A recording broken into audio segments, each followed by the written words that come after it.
Welcome to विदेशी lifestyle. आप सबों का हमारे चैनल में स्वागत है। तो आज का ये वीडियो जो है हम कर सकते हैं हमारे प्रीवियस वीडियो जो हमने आपको ट्रैवल बैन टाइम में हमने जो ट्रैवल किया था उसका एक्सपीरियंस शेयर किया था।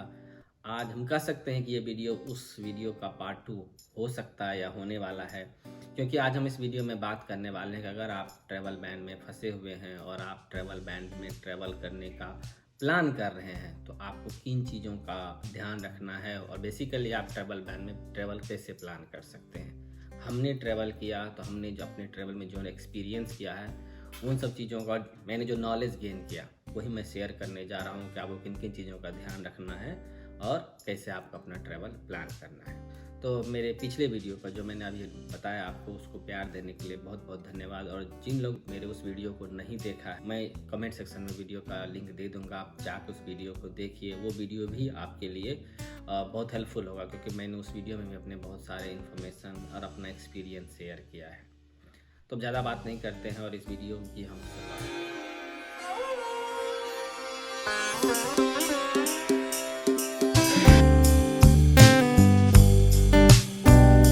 तो नंबर 1 चीज़ें जो है वो है मेरा प्रेफर्ड कंट्री। तो बेसिकली हम जब आप ट्रैवल प्लान कर रहे हैं हम तो बस सबसे पहला सवाल है, अगर एग्जांपल हम यूएस आ रहे हैं, हम यूएस आए तो यूएस को एक हम एग्जांपल लेकर चलते हैं कि अगर हम यूएस ट्रैवल कर रहे हैं तो हमें किन कंट्री होके ट्रैवल करना है, क्योंकि इंडिया बैन है। तो हमें उन कंट्री होकर अपना ट्रैवल प्लान करना है, हमारा ट्रांजिट लोकेशन प्लान करना है जो कि यूएस के बैन लिस्ट में नहीं है। जैसे इंडिया है या ब्राज़ील है, यूएई है, बहुत सारे कंट्री हैं वो लिस्ट में जो बैन है। तो हमें उन कंट्रियों के थ्रू अपना ट्रैवल प्लान नहीं करना है। मैंने रिसेंटली सुना है कि श्रीलंका को भी बैन किया गया है, आप वो एक्सप्लोर कर लेंगे। But moral of the story, हमें उन कंट्री के थ्रू ट्रैवल प्लान नहीं करना है जो यूएस के बैन लिस्ट में है। That is the first criteria.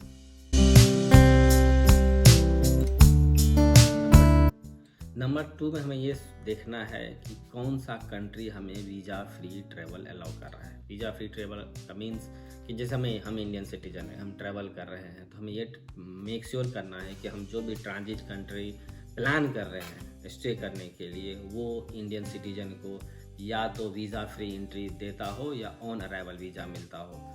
On arrival visa बहुत सारे कंट्री में आप लैंड करने के साथ ही इमिग्रेशन में स्टैम्प मारता है। जैसे मालदीव्स हमने ट्रैवल किया रिसेंटली, तो कोई प्रोसेस नहीं किया हम सीधा इमिग्रेशन काउंटर पे गए और they just stamp the passport. But कुछ कंट्री ऑन अराइवल वीज़ा भी अलाउ प्रोवाइड करते हैं इंडियन सिटीजन के लिए। तो हमें ये पता करना है कि उस कंट्री को आइडेंटिफाई करने के लिए कि वो कंट्री हमें वीज़ा फ्री ट्रैवल और वो कंट्री इंडियन सिटीजन को ऑन अराइवल वीज़ा अलाउड कर रहा है या प्रोवाइड कर रहा है कि नहीं, तभी हम उस कंट्री को चूज कर सकते हैं या उस कंट्री के थ्रू हम अपना ट्रैवल प्लान कर सकते हैं। तो ये आपको मेक श्योर करना है। That is a main important second item to planning any travel during this travel ban. सवाल ये आता है, अगर मैं यूएस के कंडीशन में कहूँ तो नंबर ऑफ डेज स्टे, या फिर बाकी कंट्रियों के लिए बहुत सारे कंट्री में number of day stay allow necessary नहीं है, आप सीधे ट्रांजिट कर सकते हैं। बट अगर मैं यूएस की बात करूं तो हमें तीसरा सबसे इम्पोर्टेंट चीज़ है कि हमें कितने दिन उस ट्रांजिट लोकेशन पे स्टे करना है। जैसे कि आप लोग बहुत लोगों ने सुना होगा कि 14 डेज बैन है। तो वो रूल ये है कि आपको उन बैन कंट्रियों में, अगर आप यूएस ट्रैवल कर रहे हैं तो आप उन बैन कंट्रियों में लास्ट 14 डेज नहीं स्टे करना हो। तो सिंपल कैलकुलेशन हमें रखना है। और ये बहुत सारे लोगों का सवाल भी होता है कि भाई 14 डेज कैसे कैलकुलेशन है। सिंपल मैथ हमें फॉलो करना है कि हम कहीं होटल बुक कर रहे हैं या कहीं स्टे बुक कर रहे हैं, हमें मेक श्योर करना है कि उस लोकेशन पर हम 14 नाइट स्टे कर रहे हैं। बाय डिफ़ॉल्ट हमारा वो 14 डेज का कवर हो जाएगा। जैसे हम उस दिन 2 दिन में लैंड किए, 14 नाइट हम स्टे किए और 15th डे जो हमारा होगा हम वहाँ से ट्रैवल करेंगे। तो बाय डिफ़ॉल्ट हम 14 डेज कवर करेंगे और हमारे पासपोर्ट पर जो स्टैम्प होगा दैट वो ड्यूरेशन 14 डेज का होगा। तो हमें बस ये आपको यही प्लान करना है कि आपका स्टे 14 नाइट का हो, बाकी आगे कोई डेट कैलकुलेट नहीं करना है। नेक्स्ट टॉपिक है हमारा, जो नेक्स्ट चीज़ हमें ध्यान रखना है कि जब हम ट्रैवल कर रहे हैं, जो ट्रैवल बैन का सिचुएशन यूएस ने अप्लाई किया है उसमें किन टाइप के वीज़ा टाइप के लोग इम्पैक्टेड हैं।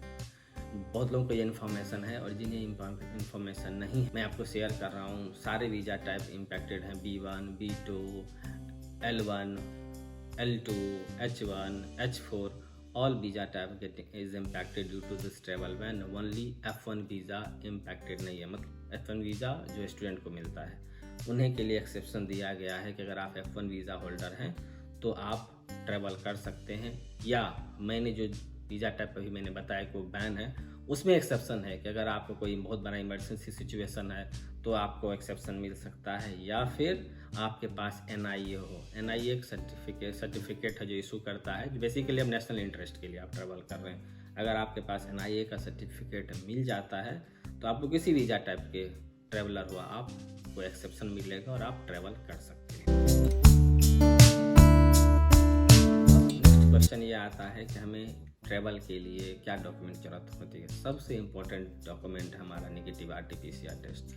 सो US बहुत सारे कंट्रियों में है कि 48 आवर्स है, बहुत सारे एयरलाइंस बोलते का रिक्वायरमेंट है कि लास्ट 48 जब आपको ऑन बोर्ड करना है फ्लाइट में उससे 48 आवर्स आप कैलकुलेट कर लीजिए कि वो, बट US 72 आवर्स का रिक्वायरमेंट है। तो फ्लाइट बोर्ड करने से ठीक 72 आवर्स पहले के बीच के ड्यूरेशन का आपको नेगेटिव RT-PCR रिपोर्ट कोविड का चाहिए, तो आपको टेस्ट कराना है विदिन 72 आवर्स के अंदर, और आपको उसका PDF कॉपी सॉफ्ट कॉपी ही मिलता है तो उसका प्रिंट आउट आपको लेकर ट्रैवल करना है।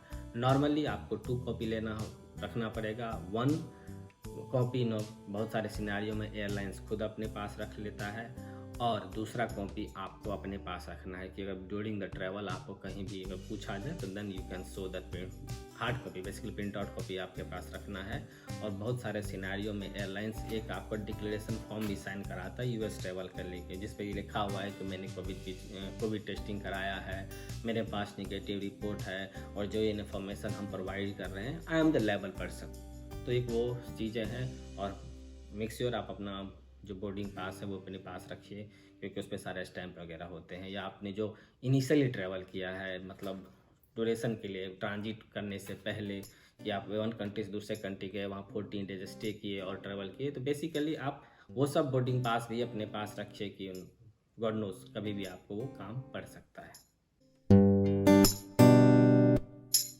Last not the least, the last point हमारा सबसे इम्पोर्टेंट पॉइंट है इमिग्रेशन रिलेटेड क्वेश्चंस।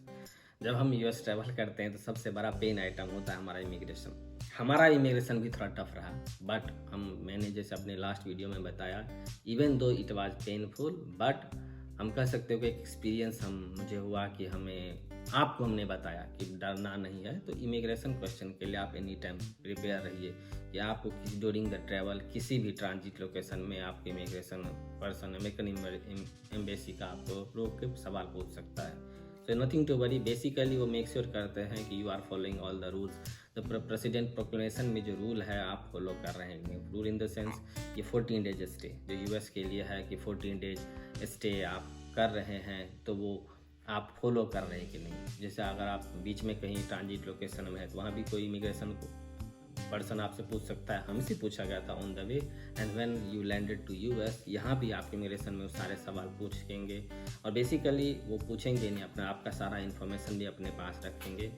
बेसिकली वो वांट टू मेक श्योर कि आपने सारा प्रोसेस फॉलो किया और उनके पास एक डेटा हो कि भाई कौन बंदा आया तो किस वीज़ा टाइप पे आया है, कहाँ काम करता है और वो कहाँ रहता है, जिससे आपको बैक ट्रैक कर सके। तो अगर कभी भी इमिग्रेशन के बंदे आपको रोकते हैं या कोई बोलता है एयरलाइन का स्टाफ की कोई इमिग्रेशन का बंदा आपसे कोई सवाल जवाब करना चाहता है, नथिंग टू वरी। बेसिकली वो आएंगे और आपसे इन्फॉर्मेशन पूछेंगे, आपका पासपोर्ट स्टैम्प वगैरह चेक करेंगे, और after getting all the information they will ask you good to go. So अगर आपके साथ ऐसा कोई सिचुएशन आता है तो नथिंग टू वरी के बाद डरने की जरूरत नहीं है। और कभी किसी सिचुएशन में मैंने सुना है किसी एक आध बंदे को नहीं भी पूछता है सवाल, but most of the scenario में जितने लोग को मैंने देखा है मेरे कॉन्टैक्ट में है, सभी से एक सवाल पूछा गया और बेसिकली डेटा कलेक्ट किया गया। तो अगर आपके साथ ऐसा कुछ सिचुएशन आता है तो डरने की कोई ज़रूरत नहीं। आप इजीली आप इन्फॉर्मेशन प्रोवाइड कीजिए, then they will stamp your passport और आप जा सकते हैं। दूसरी, अगर आप US के अलावा किसी और कंट्री ट्रैवल कर रहे हैं तो वहाँ भी इमिग्रेशन में आपको सवाल पूछे जा सकते हैं, but most of the country में जो है क्वारंटाइन का सिस्टम है। जैसे हम ट्रैवल कर रहे हैं तो हमें बीच में स्टे करना है, वो यूएस के लिए है कि आपको बीच में किसी कंट्री में स्टे करना है, बट मोस्ट अगर आप ऑस्ट्रेलिया या कोई और कंट्री ट्रैवल करते हैं, आई थिंक कनाडा भी, तो बहुत सारे कंट्री जहाँ भी हो इंडिया को मैं इसमें बैन वाला सिचुएशन है, वहाँ पे आपको सिर्फ 14 डे क्वारंटीन होगा, जो कि उस कंट्री में होगा। आप किसी होटल में रुकना होगा और you have to serve multiple covid testing वगैरह करानी होगी, तो वो आपको कराना होगा, तो वहाँ पे होता है, बीच में नहीं रुकना पड़ेगा। और बाकी बहुत सारे कंट्री में आपको वहाँ लैंड करते हैं तो वहाँ कोविड टेस्ट कराना होता है, बट यूएस में आपके पास सिर्फ रिपोर्ट होनी चाहिए, आपको यहाँ पहुँचने के बाद कोई कोविड टेस्टिंग की ज़रूरत नहीं है। बट हाँ, अगर आप जब ट्रैवल कर रहे हैं तो आप जिस होटल में रुके हैं, रिसोर्ट में रुके हैं, जिस लोकेशन में ट्रांजिट किए हैं, वहाँ ट्रैवल करने से पहले आपको वो कोविड टेस्ट करानी पड़ेगी, क्योंकि आपके लिए फुल प्रूफ होगा कि you have negative RT-PCR test. तो अभी तक मेरे पास जो भी मैंने इन्फॉर्मेशन मुझे लगा कि इम्पोर्टेंट है आपको शेयर करने के लिए, हमने शेयर किया। But it's not the end. अगर स्टिल आपके पास क्वेश्चन और कोई कंसर्न हो तो आप फील फ्री टू, आप कमेंट सेक्शन में क्वेश्चन अपने लिख सकते हैं या ईमेल कर सकते हैं। मेरा ईमेल आईडी भी कमेंट में है। जितना एज सुन एज पॉसिबल होगा मैं आपको इन्फॉर्मेशन शेयर करूँगा। Things are very bad now.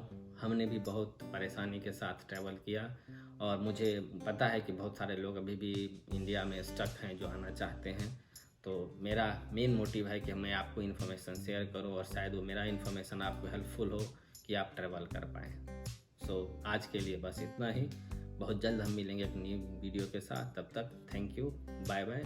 और अगर आप मेरे चैनल को पहली बार देख रहे हैं तो please don't forget to like, share and subscribe to my channel, because मैं अभी जब तक ये कोविड सिचुएशन है, ट्रैवल बैन सिचुएशन या ट्रैवल सिचुएशन जो भी मुझे इन्फॉर्मेशन आएंगे, मोर और लेस मैं वीडियो बना के डालता रहूँगा और आप किसी न किसी को हेल्पफुल होता होगा, चाहे वो आपका फ्रेंड हो, आप खुद हो, तो प्लीज़ शेयर कीजिए मेरा वीडियो, जिससे उन लोगों को भी फ़ायदा हो। तब तक के लिए थैंक यू, बाय बाय।